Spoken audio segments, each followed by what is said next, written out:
उद्धव के मुख से अहो शब्द प्रकट हुआ। अहो शब्द तब निकलता है जब परम आनंद, उल्लास, विस्मय ये सब एक साथ हृदय में घटित हो रहे हों। तब अहो शब्द हृदय से स्फुटित होता है। हे श्री राधिके, आप निरुपमा हो। विश्व ब्रह्मांड में आपके जैसा प्रेम शायद ही किसी का हो। आप पूर्णार्थ हो। समस्त पुरुषार्थों की समाप्ति कृष्ण प्रेम में ही है और वह कृष्ण प्रेम आपके अंतःकरण में लबालब भरा हुआ है। हे श्री जी, आप लोक पूजिता हो, क्योंकि जिस स्थिति को पाने के लिए बड़े बड़े योगियों को कितने तप, कितने जप, कितने यज्ञ साधना से होकर गुजरना पड़ता है, आपको मात्र कृष्ण प्रेम से ये स्थिति सहज में प्राप्त हो गई है। इसलिए आप लोग पूजिता हो। हे ब्रज गोपी, आपके इस प्रेम की सब पूजा तो करते हैं, महिमा तो बड़े बड़े योगेंद्र भी गाते नहीं थकते, पर प्रेम के बारे में कहना और प्रेम करना, इन दोनों में अंतर तो है ही ना। बड़े बड़े ज्ञानी आपकी स्थिति को पाना चाहते हैं, क्योंकि सर्वाश्रय श्री वासुदेव में आपका अंतःकरण एक हो गया है। अहो, ऐसा समर्पण कहाँ देखने को मिलता है। सुनने में तो बहुत आया, पर दृष्टिगोचर आज ही हुआ है। हे ब्रज बंधुओं, संसार में जितनी साधनाएं हैं, उन समस्त साधनाओं का एकमात्र लक्ष्य यही है कि हमारा मन ईश्वर में लगे। पर आश्चर्य, आप लोगों की कोई साधना नहीं, फिर भी कैसे उस उच्च अवस्था को पा लिया आप लोगों ने। प्रेम, आप लोगों का कृष्ण प्रेम यही सर्वोच्च साधना है आपकी। उद्धव इतना बोलकर श्री राधा के चरणों में प्रणिपात हुए। श्री राधा उठी, अपने आप को संभाला, हाथ जोड़ते हुए बोली, आप कौन हैं? आप कहाँ से आए हैं? मैं उद्धव, कृष्ण सखा उद्धव। मुझे मेरे स्वामी श्री कृष्ण ने भेजा है मथुरा से। क्यों? श्री राधा आश्चर्य से पूछती हैं। संदेश देने के लिए। श्री कृष्ण ने अपना संदेश देने के लिए मुझे यहाँ भेजा है। श्री राधा हंसी। हे सखी, संदेश तो उसको होता है जो परदेश गया हो ना, पर मेरे प्रियतम परदेश कहाँ गए हैं? वो तो यही हैं। तुम क्यों झूठ बोल रहे हो मुझसे उद्धव? वे क्यों जाएंगे मुझे छोड़कर? उद्धव, मेरे बिना तो वो एक पल भी नहीं रह सकते। मुझे नहीं पाएंगे ना तो वो व्याकुल हो उठते हैं, तुम्हें पता नहीं है। उनके जलाए तो मैं जी रही हूँ, वो ही तो मेरे प्राणों के प्राण हैं। वे अगर मेरे पास ना हो तो इस शरीर में प्राण रहेंगे ना उद्धव। श्री राधा ने इतना कहते ही सामने कदम वृक्ष की ओर देखा। तब प्रफुल्लित श्री राधा उद्धव से बोल उठी, देखो देखो उद्धव, वो मेरे प्राणधन, देखो मुरली बजा रहे हैं और मंद मंद मुस्कुरा रहे हैं, कैसे मेरी ओर ही अपलक नेत्रों से मुझे निहार रहे हैं। देखो उद्धव। फिर चहक उठी श्री राधा, मुझे बुला रहे हैं उस कदम के नीचे। श्री राधा ने उद्धव को कुछ कहना चाहा, पर उद्धव तो चकित भाव से कदम की ओर ही टकटकी बांधे हैं, पर उन्हें कोई दिखाई नहीं दे रहा। उद्धव, तुम क्यों ऐसे कदम की ओर ही देखे जा रहे हो? क्यों? क्या तुम्हें कन्हैया नहीं दिख रहे? या तुम कन्हैया को देखकर उनके प्रेम में तो नहीं डूब गए? पर ये क्या? श्री राधा एकाएक उठकर खड़ी हो गई। अरे, कहाँ गए प्यारे? कहाँ गए श्याम सुंदर? कहाँ गए कृष्ण? इस तरह पुकारने लगी। अचानक कृष्ण के दर्शन होने बंद हो गए थे श्री किशोरी को। श्री राधा फिर विलाप करने लगी। ये क्या हो गया उद्धव? वो कहाँ चले गए? मेरे प्राणनाथ कहाँ छुप गए? वे मुझे अब क्यों नहीं दिखाई दे रहे उद्धव? कहाँ गए वे? इतना बोलते हुए श्री राधा फिर धरती पर गिर पड़ी। एक आध घड़ी में ही फिर श्री राधा को जब होश आया, उद्धव, मैंने तुम्हें दिखा दिया ना, इसलिए उन्हें लाज आ गई, वे कहीं छुप गए। गलती हो गई उद्धव मुझसे। मुझे वो कहते रहते थे, हे मेरी प्यारी, ये तुम्हारी और मेरी अंतरंगता है, इसे किसी के सामने प्रकट मत करना। पर उद्धव, आज मुझसे अपराध हो गया, मैंने तुम्हें बता दिया, इसलिए वो चले गए, छुप गए। अब कब आएंगे कुछ पता नहीं। ये कहते हुए श्री राधा रोने लगी। फिर आंसुओं को पोंछते हुए बोली, कहीं सच में ही प्रियतम ने मुझे छोड़ तो नहीं दिया? कहीं तुम सच तो नहीं कह रहे उद्धव कि कृष्ण मथुरा चले गए? हाय, सच में कृष्ण मथुरा ही चले गए। श्री राधा फिर व्याकुल हो उठी। तुम सत्य भूल रहे थे उद्धव, वो चले गए मथुरा।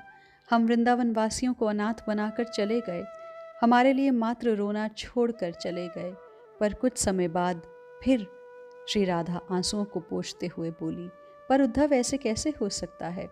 जो पल पल में मुझे अपलक देखा करते थे, मेरे सुख के लिए, मुझे सुख में देखने के लिए वे बड़े से बड़े दुख को भी सह लेते थे।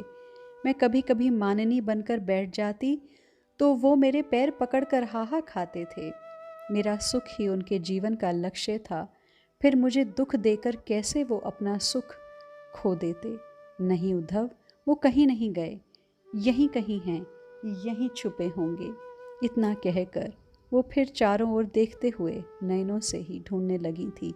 कुछ क्षणों में फिर भाव बदला श्री राधा का। वो खिलखिलाकर हंसने लगी थी। हाँ, ठीक कह रहे हो तुम उद्धव, वो मथुरा चले गए। अब मैं इस रहस्य को समझी, मुझे परम सुख देने के लिए वो मथुरा चले गए हैं। अब मैं सुखी हो गई, मुझे परम सुख देने के लिए मेरे प्राणनाथ ने ये लीला की है। मुझे वे सब पुरानी बातें याद आईं जो उनमें और मुझ में हुआ करती थी। श्री राधा ने हंसते हुए कहा।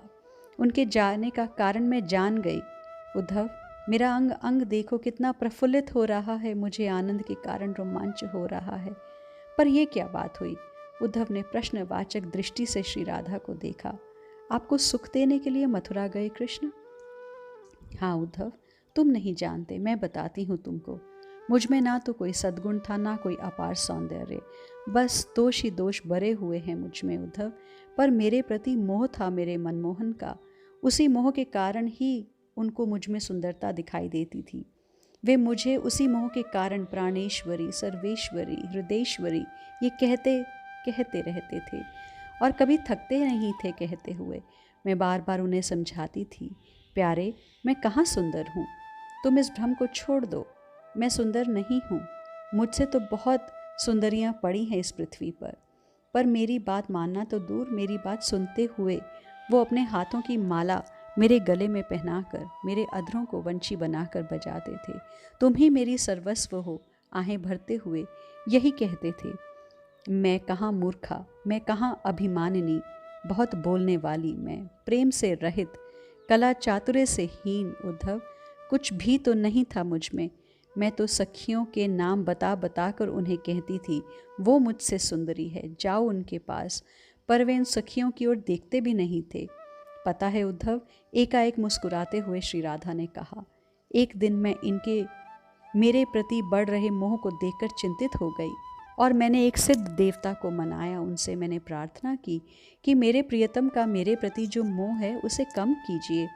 ये प्रार्थना मैं देवता से नित्य करती थी। एक दिन सुबह सुबह मैं देवता से प्रार्थना कर रही थी कि मेरे प्रियतम आ गए और उन्होंने मेरी इस प्रार्थना को सुन ली और चले गए मुझे सुख देने के लिए मथुरा। हाँ, अब वहाँ सुख पूर्वक होंगे, है ना? वहाँ तो अच्छी अच्छी सुंदरियाँ होंगी और मेरे प्राणनाथ की खूब सेवा करती होंगी। उद्धव, मुझे तो आनंद है कि मेरे प्राणधन मथुरा में खुश होंगे। इतना कहते हुए फिर श्री राधा की भाव दशा बदल गई। नहीं नहीं, प्रियतम कभी मुझे छोड़कर जा ही नहीं सकते, मुझसे अलग होना ये संभव ही नहीं है। मेरा और उनका ऐसा अनोखा और दिव्य संबंध है कि वो संबंध कभी मिट ही नहीं सकता। उद्धव, मुझे छोड़कर वे और उन्हें छोड़कर मैं कभी रह ही नहीं सकते। वे मैं हूँ और मैं वे हैं, हम दोनों अलग ही नहीं हैं, हम दोनों एक ही हैं, श्री राधा ने स्पष्ट कहा और मुखमंडल प्रसन्नता से भर गया। फिर बोल उठी, उद्धव देखो, वे कृष्ण फिर प्रकट हो गए। आह, कैसा सुंदर रूप है ना उनका। अधरों पर मृदु मुस्कान फैल रही है, ललित त्रिभंगी हैं, सिर पर मोर मुकुट है, कानों में कुंडल हैं। अरे देखो, मेरे लिए वे बांसुरी बजा रहे हैं। उद्धव देखो श्याम सुंदर को। ये कहते हुए श्री राधा का मुखारविंद पूर्णिमा के चंद्रमा की तरह खिल उठा था। श्री राधा आनंद तिरेक में, प्रेम सागर में कभी डूब रही थी, कभी निकल रही थी। ये अचानक श्री राधा हृदय के प्रेम नदी में बाढ़ कहाँ से आ गई थी और इस बाढ़ का कोई और छोर भी तो दिखाई नहीं दे रहा था।